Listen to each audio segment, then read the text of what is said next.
ஐக்கிய நாடுகள் சபையில் 193 நாடுகள் இருக்கின்றன. இந்த 193 நாடுகளில் வெறும் 7 நாடுகளிடம்தான் நவீன போர் விமானத்தை உருவாக்கக்கூடிய தொழில்நுட்பம் இருக்கிறது. அந்த 7 நாடுகளில் நமது பாரதமும் ஒன்று. உலகத்தின் 6 நாடுகளிடம்தான் அணுசக்தியில் இயங்கக்கூடிய நீர்மூழ்கி தொழில்நுட்பம் இருக்கிறது. அந்த 6 பேர்ல நாமும் ஒருவர்.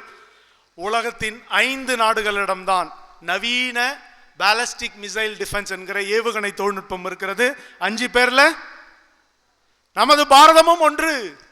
உலகத்தின் 4 நாடுகள் தான் நிலவில் மிருதுவாக தரையிறங்கி இருக்கின்றன. உங்களுக்கு எல்லாம் தெரியும். அதில் நாமும் ஒருவர். உலகத்தின் 2 நாடுகள் தான் தி ஃபாஸ்டஸ்ட் சூப்பர்சானிக் க்ரூயிஸ் மிசைல் என்கிற மிக வேகமாக பறக்கக்கூடிய மிகை வேக ஏவுகணை தொழில்நுட்பம் கொண்டு அந்த தொழில்நுட்பத்தில் ஏவுகணைகளை உருவாக்கி அதை போர்ப்படையில் சேர்த்திருக்கிற நாடுகள் 2 நாடுகள். 2 நாடுகளும் சேர்ந்து இதை செய்திருக்கின்றன. ஒரு நாடு ரஷ்யா, இன்னொரு நாடு நமது இந்தியா. அந்த ஏவுகணையின் பெயர் பிரம்மோஸ்.